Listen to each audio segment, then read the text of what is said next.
नमस्कार, live India देख रहे हैं आप। मैं हूं सुजाता और भारत में एक बार फिर आईएसआईएस के निशान दिखे हैं। पुणे की 16 साल की लड़की के आतंकी संगठन आईएसआईएस से जुड़ने की खबर सामने आई है। महाराष्ट्र एटीएस के मुताबिक वो पिछले 4 महीने से इंटरनेट के जरिए आईएस के बारे में जानकारियां जुटा रही थी। सवाल ये उठता है कि क्या अब भारत में अपना जाल बिछाने के लिए बगदादी भारत के युवाओं का इस्तेमाल कर रहा है?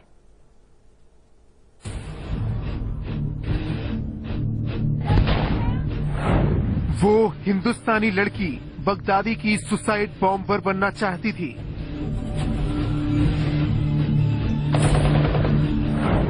वो हिंदुस्तानी लड़की बगदादी के संगठन में शामिल होना चाहती थी।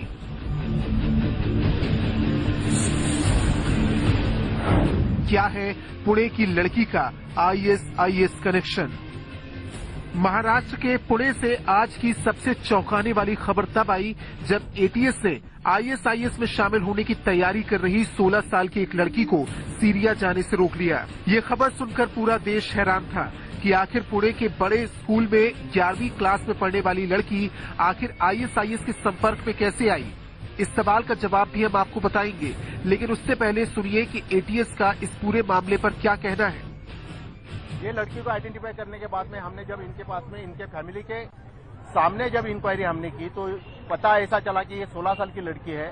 यहाँ पे पूना में एक रिप्यूटेड कॉलेज है। ये रिप्यूटेड कॉलेज में 11th साइंस में पढ़ रही है। ये लड़की जो थी, स्कूलिंग जब इसका चल रहा था तो इसका स्कूलिंग जो कॉन्वेंट एजुकेशन हुआ था।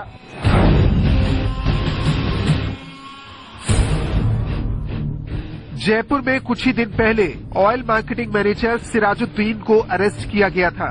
सिराजुद्दीन पर आरोप है कि वो भारत में आईएसआईएस के लिए लोगों को तैयार करना चाहता था और इराक में सीरिया में जाकर लड़ने के लिए उनका ब्रेन वॉश कर उन्हें तैयार करता था। आईएस ने सिराजुद्दीन को एक बहुत बड़ी जिम्मेदारी सौंपी थी, महिलाओं को बरगलाकर आईएस के मंसूबों को अंजाम देने की जिम्मेदारी। और एटीएस के सूत्र बताते हैं कि अपने कम्युनिकेशन स्किल्स की बदौलत सिराजुद्दीन काफी हद तक अपनी इस कोशिशों में कामयाब हो गया था। पूना में जो 16 साल की छात्रा सिराजुद्दीन की निशानदेही पे पकड़ी गई है, वो इस बात का नमूना है कि सिराजुद्दीन किस तरीके से, किस होशियारी से अपने काम को बखूबी अंजाम दे रहा था। सिराज की गिरफ्तारी के बाद खुलासा हुआ कि वो सोशल मीडिया के जरिए कुछ लड़कियों के कांटेक्ट में आया, जिसके बाद से एटीएस सोशल मीडिया पर उन सभी अकाउंट्स पर नजर बनाए हुए थी।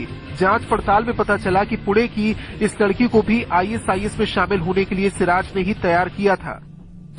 10-12 दिन पहले यहाँ पे हमारे एडिशनल डीजी फंसलकर साहब और आईजी जो एटीएस के यहाँ पे है निकेत कोशी साहब, इनको इन्फॉर्मेशन मिली थी। ये इन्फॉर्मेशन में ऐसा पता चला था कि पूना की एक लड़की प्रो इसिस एक्टिविटीज में ऑनलाइन सोशल मीडिया के द्वारा कार्यरत है।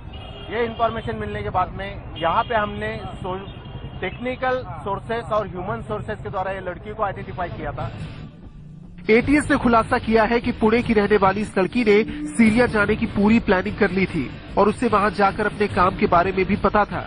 एटीएस की माने तो आईएसआईएस पुणे की इस लड़की को सीरिया ले जाकर वहां के मेडिकल कॉलेज में दाखिला दिलाने वाला था, क्योंकि ये लड़की पढ़ने में काफी तेज थी। पुणे में भी अपने कॉलेज में उसके 90% नंबर आते थे। पिछले 4 महीने से कम ये प्रो इसिस एक्टिविटीज में शामिल हो गई थी और इसको ऐसा आश्वासित किया गया था कि नेक्स्ट ईयर इसको सीरिया बुलाया जाएगा, सीरिया में इसको मेडिकल कॉलेज में एडमिशन दिया जाएगा और जो भी खर्चा मेडिकल का है ये खर्चा पूरा इसिस उसकी तरफ से कर लेगी। ये मिलने के बाद में उसको ऐसा भी बताया गया था कि यहाँ पे अगर कुछ करना है, यहाँ पे अगर तुमको बोला जाएगा कुछ करने के लिए, उसके लिए भी तुम्हारी तैयारी होनी चाहिए। ये लड़की काफी उनके रेडिकलाइजेशन करने के बाद में काफी कुछ उनके प्रो इसिस के तरफ हो गई थी। पुणे की इस लड़की की गिरफ्तारी के साथ साथ कई सवाल भी खड़े हो गए हैं। सवाल ये कि क्या बगदादी की नजर अब भारत के युवाओं पर है? क्या बगदादी अब भारत में अपने पैर जमा रहा है? सवाल देश की सुरक्षा एजेंसियों पर भी खड़े हो रहे हैं, क्योंकि एटीएस के मुताबिक लड़की पिछले 4 महीनों से आईएसआईएस के टच में थी। सवाल ये कि इतना लंबा वक्त बीत जाने के बाद ही एटीएस को इस बारे में क्यों पता चला? कई राज्यों की एटीएस और राष्ट्रीय सुरक्षा एजेंसी सिराजुद्दीन से लगातार पूछताछ कर रही है। उसके लैपटॉप और उसके कंप्यूटर की एसएफएल जांच की जा रही है और सबकी निगाहें अब इस बात पर टिकी हैं कि कितना बड़ा नेटवर्क सिराजुद्दीन ने आईएस का हिंदुस्तान में खड़ा किया था और जिन आकाओं से वो लगातार संपर्क में था, आईएस में उनकी आखिर हैसियत कितनी है। अब इस बीच बड़ा सवाल यह है कि आखिर पुणे की ये नाबालिग लड़की आईएसआईएस के संपर्क में कैसे आई, आईएसआईएस ने कैसे इसका ब्रेन वॉश किया, कैसे लड़की को अपनी सोच से प्रभावित किया, कैसे इस लड़की को सीरिया जाने के लिए तैयार किया गया और कैसे ये लड़की आईएस की सोच से इतना प्रभावित हुई कि उसने उसके लिए काम करना भी मान लिया।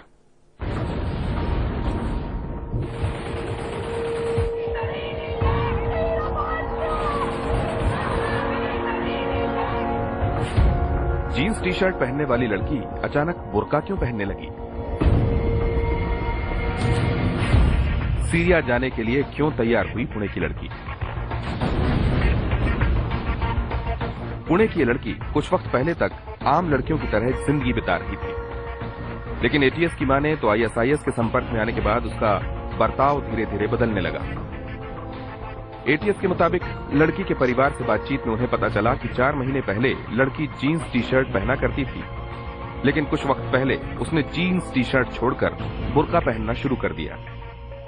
श्रीलंका में रहने वाले आईएसआईएस के एजेंट ने इस लड़की का ब्रेन वॉश किया था। ये लड़की जो थी, स्कूलिंग जब इसका चल रहा था तो इसका स्कूलिंग जो कॉन्वेंट एजुकेशन हुआ था, ये पहले जो 1st स्टैंडर्ड से 10th स्टैंडर्ड तक जब भी पढ़ रही थी, जब भी घूम रही थी तो मिनी स्कर्ट या जीन्स पैंट टी शर्ट में घूम रही थी। पुणे की इस लड़की का ब्रेन वॉश इस तरह से किया गया कि वह आईएसआईएस की मदद करने के लिए किसी भी हद तक जाने के लिए तैयार हो गई। एटीएस की माने तो कुछ वक्त पहले लड़की ने टीवी पर आईएसआईएस से जुड़ी एक डॉक्यूमेंट्री देखी।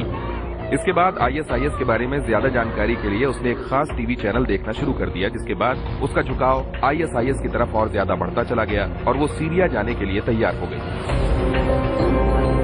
ये जब टीवी वॉच कर रही थी तो टीवी पे एक चैनल के द्वारा जो डॉक्यूमेंट्री ISIS के ऊपर दिखाई जा रही थी, ये ISIS के डॉक्यूमेंट्री देखने के बाद में इसको ISIS के बारे में अट्रैक्शन तैयार हो गया। इसके बाद में वो अलग अलग चैनल देखने लगी, अलग अलग चैनल देखते देखते अल जजीरा तक वो पहुंच गई थी। ये देखने के बाद में उसने इंटरनेट के द्वारा ISIS के बारे में काफी कुछ मालूमात कर ली। जब ये मालूमात कर रही थी तो इसका खुद का फेसबुक अकाउंट था। फेसबुक अकाउंट के द्वारा इसको ISIS का जो रिक्रूटर श्रीलंकन एक आदमी था, ये श्रीलंकन आदमी के कांटेक्ट में आ गई। टीवी चैनलों पर नजर रखने के बाद लड़की ने इंटरनेट पर आईएस से जुड़ी चीजें सर्च करनी शुरू की। इंटरनेट पर ही वो आईएस से जुड़े लोगों के टच में आई। आईएस के लोगों ने उसका ब्रेन वॉश किया। बताया जा रहा है कि लड़की के अलग अलग देशों के करीब 200 लोगों से कॉन्टैक्ट्स थे।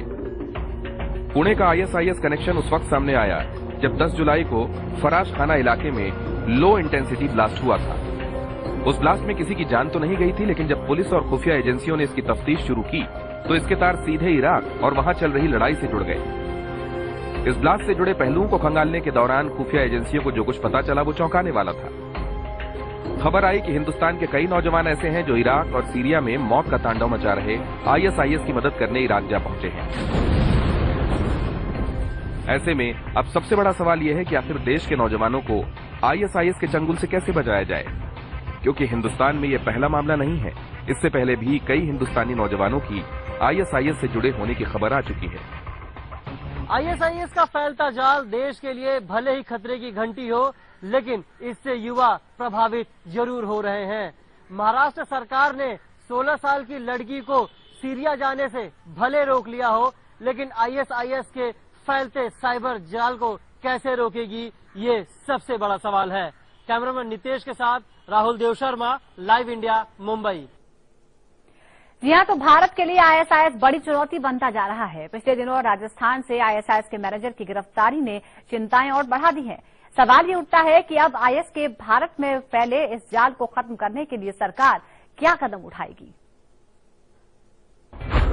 अलकायदा के नापाक इरादे,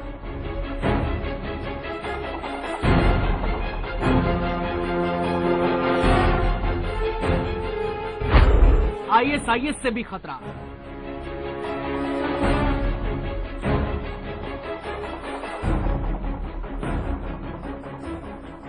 दुनिया के 2 सबसे खूंखार आतंकी संगठनों से जुड़ी 2 तस्वीरें आपके सामने हैं। अलकायदा और आईएसआईएस, ये दोनों ही आतंकी संगठन भारत को दहलाने के नापाक मंसूबे पाले हुए हैं।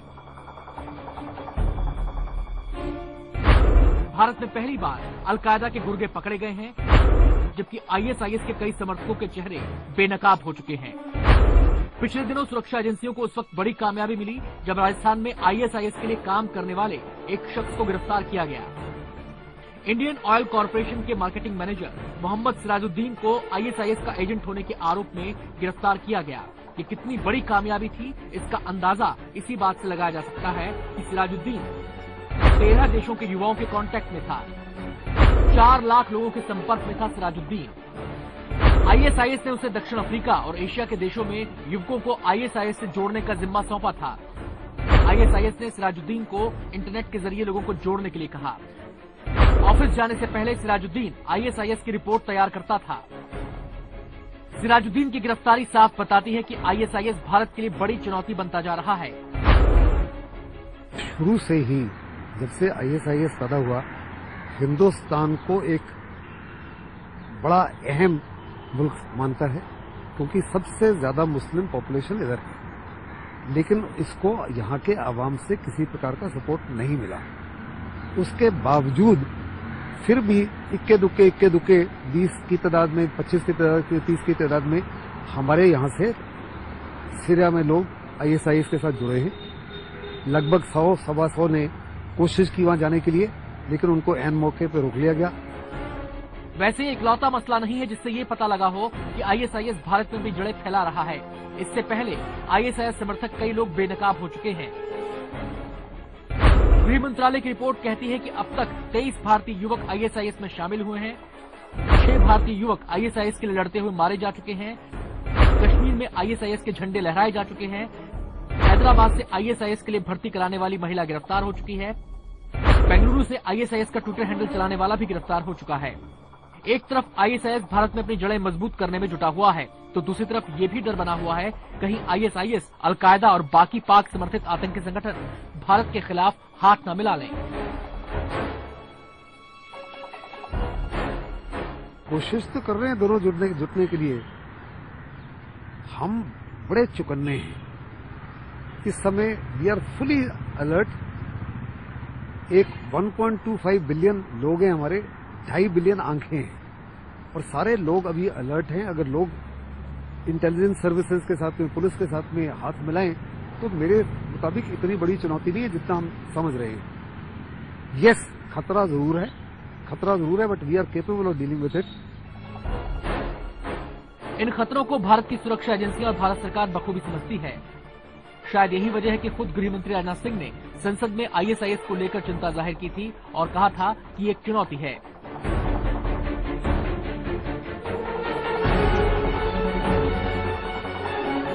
Sudhakar Dwivedi, live India, Delhi. तो पुणे से आईएस कनेक्शन फिर जुड़ा है। यहाँ एक नाबालिग लड़की को हिरासत में लिया गया है, लेकिन ये पहला मौका नहीं है। इससे पहले भी आईएस के कुछ सबूत मिले हैं भारत में। बताएंगे आपको एक छोटे से ब्रेक के बाद।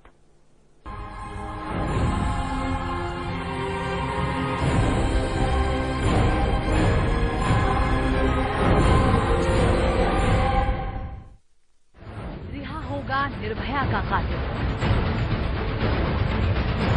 फिर रोई निर्भया की मां।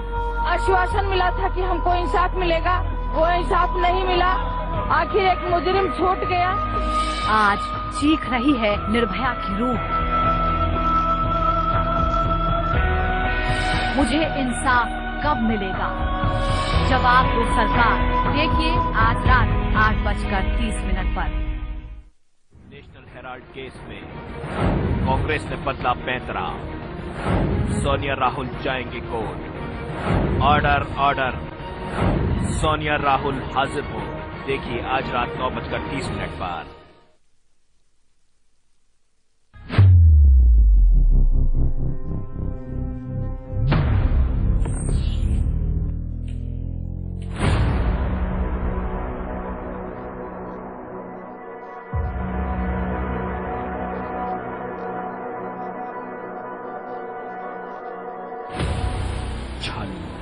इस शनिवार मास्टरमाइंड में रात 8 बजे।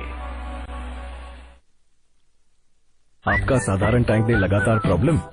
तो प्लम्बर के साथ ऐसा करीबी रिश्ता जुड़ेगा ही। ले आइए सिंटेक्स का triple layered water storage solution. Sintex, we make sense. कहानी ये है कि एक शादीशुदा औरत अपने आप को अनमैरिड बताती है और वो औरत मेरी पत्नी है। कहानी ये है कि इस ऑफिस के बॉस अपने सुंदर सुशील एम्प्लॉय की शादी अपने हैंडसम भतीजे से कराना चाहती है। कहानी दरअसल ये है कि उसका जो पति है ना, वो नहीं चाहता है कि उसकी मैरिड पत्नी पर उसके बॉस का अनमैरिड भतीजा डोरे डाले। कमल पान मसाला प्रेजेंट साहिर, बीवी और बॉस 21 दिसंबर से हर सोमवार से शुक्रवार रात 10 बजे सिर्फ सब पर।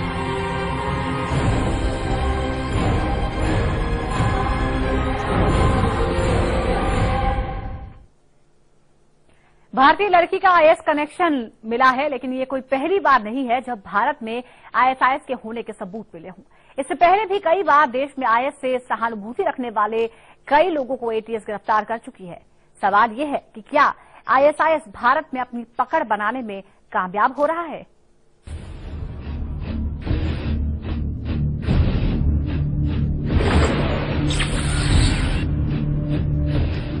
भारत का रहने वाला और आईएसआईएस के लिए काम करने वाले अरीब मजीद के बारे में खुफिया एजेंसियों को पता चला। एक रिपोर्ट में ये बात सामने आई कि अरीब ही आईएसआईएस का पहला भारतीय सुसाइड बॉम्बर है। अरीब ने आईएस के स्कूल से फिदाइन हमले की ट्रेनिंग की थी। पिछले साल अरीब तुर्की के रास्ते भारत लाया गया था। फिलहाल वो नेशनल इन्वेस्टिगेशन एजेंसी की कस्टडी में है। अरीब महाराष्ट्र के नवी मुंबई के पनवेल का रहने वाला है। उसका पूरा नाम अरीब फैयाज मजीद है। उसने अगस्त 2014 में सिविल इंजीनियर की पढ़ाई पूरी की।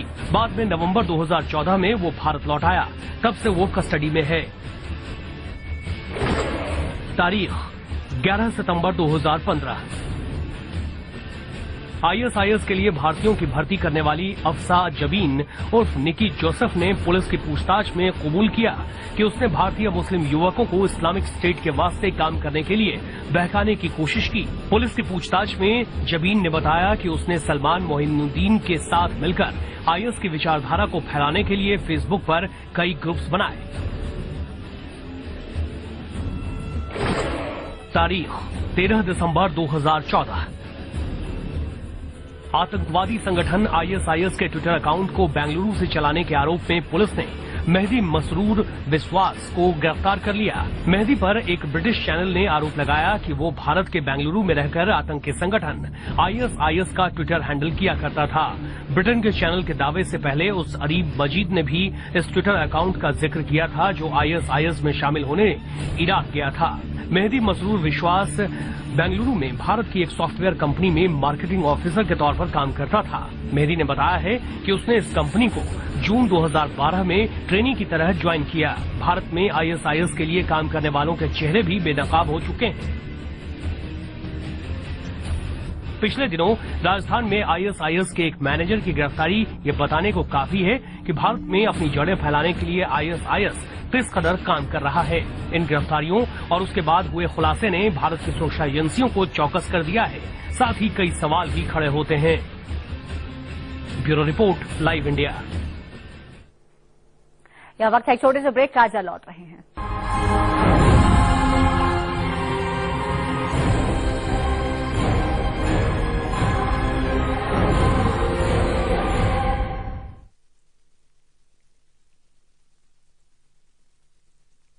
ओ पापा जी, 4 रोटी 2 कोल्ड ड्रिंक और दाल सब्जी है? नहीं बस।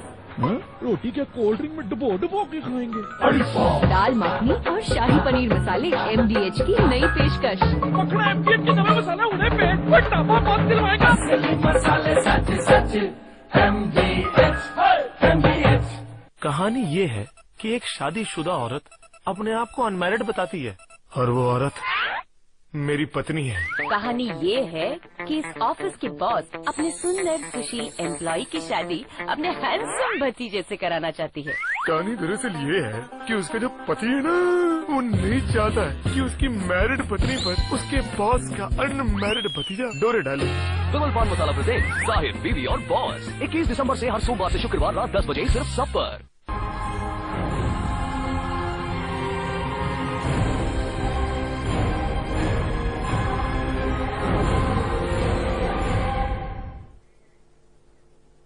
भारत के लिए आईएसआईएस खतरा बनता जा रहा है, लेकिन सिर्फ आईएस ही नहीं, भारत में अलकायदा भी अपनी पैठ बनाने में जुटा है।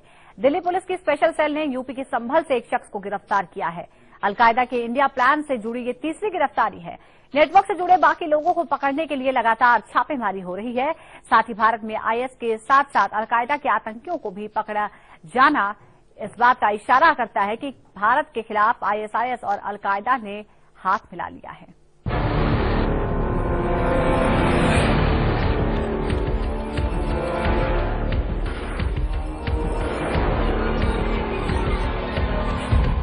बड़ी साजिश का पर्दाफाश।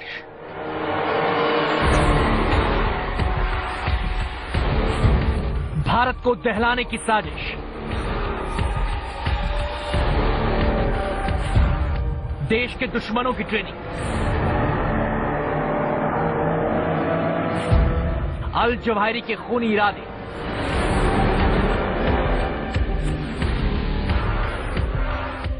भारत में अलकायदा के नेटवर्क का खुलासा होने के बाद से गिरफ्तारियों का सिलसिला जारी है। दिल्ली पुलिस की स्पेशल सेल ने पहले मोहम्मद आसिफ और अब्दुल रहमान को गिरफ्तार किया। अब अलकायदा का एक और संदिग्ध आतंकी पुलिस की गिरफ्त में आया है।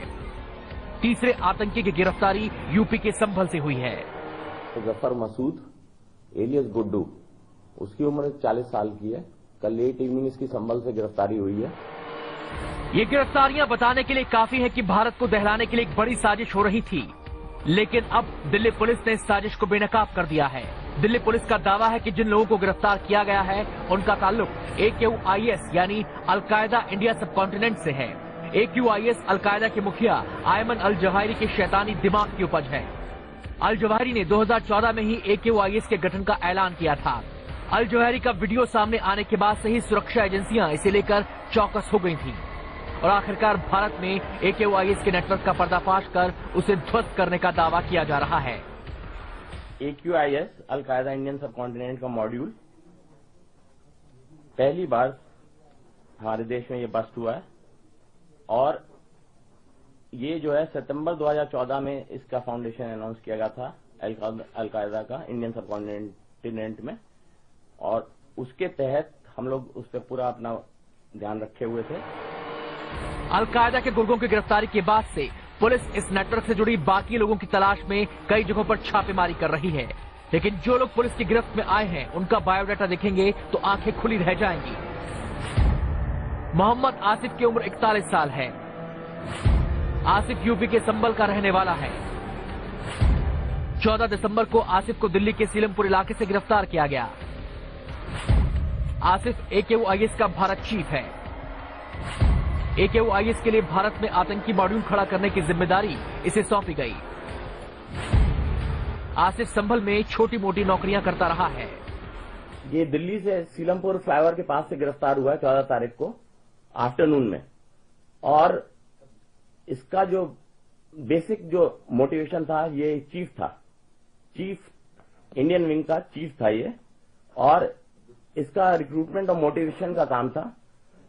ये यहां पर संभल में पेटी जॉब वगैरह करता था। अभी वो मुनीम का काम कर रहा था और उससे अब फर्दर इंट्रोगेशन में पता चलेगा कि और इसने क्या क्या कार्रवाई करी है। मोहम्मद आसिफ के अलावा ओडिशा के कटक से अब्दुल रहमान नाम के शख्स की गिरफ्तारी हुई। दिल्ली पुलिस अब्दुल रहमान को भी दिल्ली ले आई है। अब्दुल रहमान और यूपी के संभल से गिरफ्तार किए गए जफर मसूद को पटियाला हाउस कोर्ट में पेश किया गया। कोर्ट ने दोनों को 12 दिन के पुलिस रिमांड पर भेज दिया है। पुलिस इनसे पूछताछ कर पूरी साजिश को बेनकाब करने में जुटी है। पुलिस ये पड़ताल कर रही है कि इस नेटवर्क में कितने लोग शामिल हैं, इनकी पहुंच कहां तक है, कितने लोगों को ये अपने प्रभाव में ले चुके हैं। इन तमाम सवालों के जवाब तलाशे जा रहे हैं। ब्यूरो रिपोर्ट के साथ रवि जलहोत्रा, लाइव इंडिया, दिल्ली। इसी के साथ हमारी इस पेशकश में इतना ही, लेकिन लाइव इंडिया पर खबरों का सिलसिला लगातार जारी है।